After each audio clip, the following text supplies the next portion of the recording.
منذ لحظة التحرير لم يكن التحدي في استعادة الجغرافيا فحسب، بل في إعادة بناء المؤسسات، ومن إدارة واقع طارئ إلى تأسيس عمل منظم ومستدام.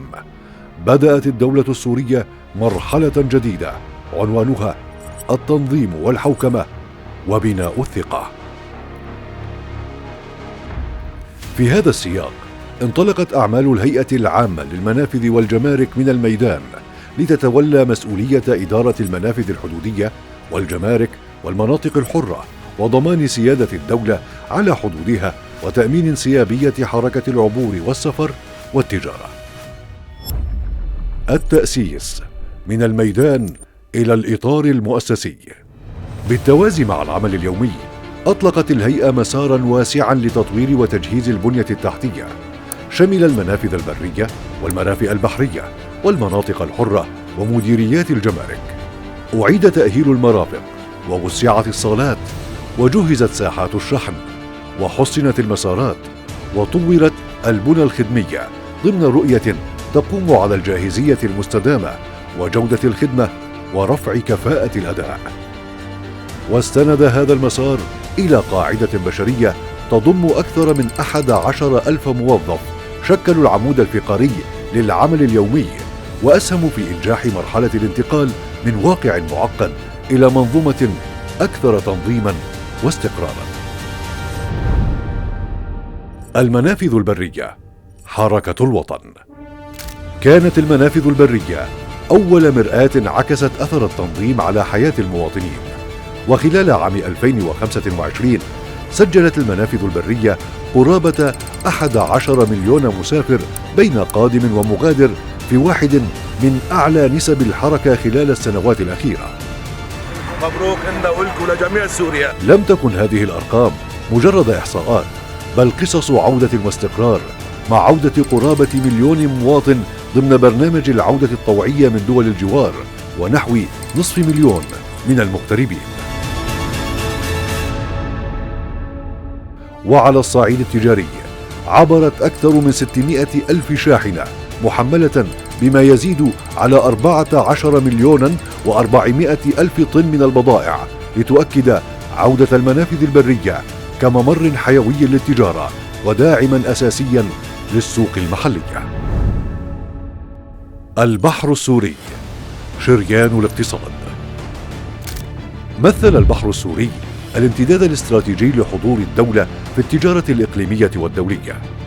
في مرفأ اللاذقية تم استقبال 512 سفينة محملة ب3,250,000 طن من البضائع، حيث جرى تداول نحو 1,500,000 طن من البضائع العامة محملة على متن 214 باخرة، إضافة إلى استقبال 272 باخرة حاويات تحمل 177,000 حاوية بوزن إجمالي بلغ 1,750,000 طن، إلى جانب دخول 26 باخرة صيانة إلى المرفأ. وفي مرفأ طرطوس بلغ عدد السفن الواصلة 924 سفينة بحجم مناولة إجمالي قدره 6,500,000 طن على متن 775 باخرة، توزعت على 5,500,000 طن بضائع استيراد ومليون طن بضائع تصدير. كما استقبل المرفأ 47 باخرة حاويات تحتوي على أكثر من 7,000 حاوية، إضافة إلى 102 من بواخر الصيانة. كما أدى ميناء بانياس النفطي دورا محوريا في تأمين احتياجات البلاد من المشتقات النفطية، حيث بلغ إجمالي ما تم استيراده نحو 3,500,000 طن محملة على 112 ناقلة نفطية، إضافة إلى استقبال 13 باخرة صيانة. وتعزيزا للكفاءة التشغيلية أبرمت شراكات استراتيجية مع شركات عالمية، من بينها شركة CMA CGM في مرفأ اللاذقية، وموانئ دبي العالمية في مرفأ طرطوس، في خطوات عكست الثقة الدولية المتزايدة بالقطاع البحري السوري. وفي السياق ذاته اطلعت المديرية العامة للموانئ بدور محوري في دعم العمل البحري والخدمات المرافقة له، حيث قدمت خلال عام 2025 أكثر من 50,000 خدمة للبحارة، شملت إصدار الجوازات البحرية والشهادات والتراخيص وسائر الخدمات التنظيمية والفنية. كما شهد القطاع البحري جهودا متواصلة لتطوير خدمات التدريب البحري ورفع كفاءة الثانويات والمعاهد والمراكز المختصة، إلى جانب أعمال صيانة السفن وتأهيل مرافئ الصيد والنزهة، بما يسهم في تعزيز السلامة البحرية ودعم الاقتصاد وتوسيع قاعدة النشاط البحري الوطني. الجمارك تسهيل التجارة وحماية الاقتصاد. مع اتساع حركة العبور، برز دور إدارة الجمارك العامة كركيزة أساسية تجمع بين تسهيل الإجراءات وتعزيز الرقابة وحماية الاقتصاد الوطني. شهد عام 2025 تبسيطا ملحوظا للإجراءات الجمركية واعتماد مبدأ النافذة الواحدة وأتمتة العمليات، بما أسهم في تسريع إنجاز المعاملات. كما شملت التسهيلات إعفاءات خاصة لعودة المواطنين، ولا سيما إعفاء أثاثهم ومقتنياتهم الشخصية، إلى جانب دعم الإنتاج الوطني من خلال إعفاء خطوط الإنتاج والمواد الأولية وإعفاء الصادرات من الرسوم. وفي المقابل، اطلعت الجمارك بدور فاعل في حماية السوق المحلية ومكافحة التهريب والتصدي للمخالفات. وشكل إحداث مديرية المخابر والجودة نقلة نوعية في منظومة الرقابة الفنية، إلى جانب الدور الميداني للضابطة الجمركية في معالجة الملفات العالقة منذ سنوات وضبط قضايا التهريب وترسيخ سيادة القانون.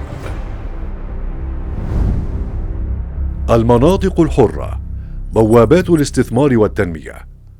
شكلت المناطق الحرة رافعة استثمارية مهمة في الاقتصاد الوطني، مع 11 منطقة حرة موزعة على مختلف المحافظات، إضافة إلى إحداث منطقة حرة جديدة في محافظة إدلب.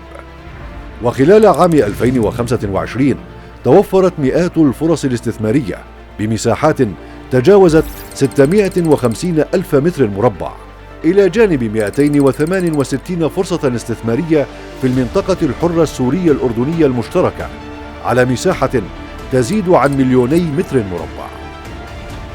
وترافق ذلك مع تبسيط الإجراءات وتحسين بيئة العمل وتعزيز ثقة المستثمرين، بما رسخ دور المناطق الحرة كمراكز جذب اقتصادي ومحركات داعمة للإنتاج والتنمية. التفتيش، الرقابة والحوكمة. في إطار ترسيخ مبادئ النزاهة والحوكمة، نفذت إدارة التفتيش أكثر من 400 جولة ميدانية خلال عام 2025، وتعاملت مع مئات الشكاوى وفق الأصول القانونية والإدارية. وأسهمت هذه الجهود في تعزيز الانضباط المؤسسي وحماية المال العام وضمان سلامة الأداء وترسيخ ثقافة المساءلة والشفافية.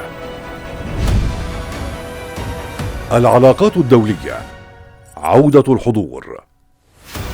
شهد عام 2025 عودة فاعلة للهيئة العامة للمنافذ والجمارك إلى الفضاءين الإقليمي والدولي، عبر إعادة تفعيل عضويتها ومشاركاتها في جامعة الدول العربية ومنظمة الجمارك العالمية والمنظمة البحرية الدولية.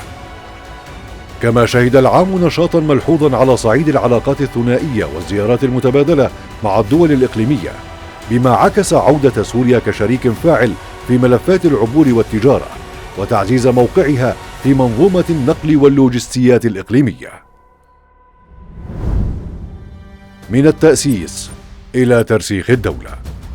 لم يكن عام 2025 عاما اعتياديا، بل شكل محطة تأسيس حقيقية في مسيرة الهيئة العامة للمنافذ والجمارك، من الميدان إلى المؤسسة ومن إعادة التنظيم إلى تحقيق الإنجاز.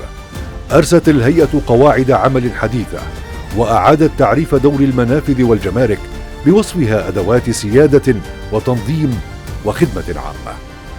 ومع هذا الأساس المتين تمضي الهيئة بثقة نحو المستقبل، لتبقى المنافذ والجمارك بوابات دولة ومساحات نظام وجسور تواصل مع العالم. ويأتي عام 2026 بوصفه عام الاستكمال والترسيخ، عام تطوير البنى التحتية واستكمال التأهيل والتجهيز وبناء القدرات البشرية وإعداد الكوادر وتدريبها في انتقال واع من مرحلة التأسيس إلى مرحلة الاستقرار والتطوير المستدام.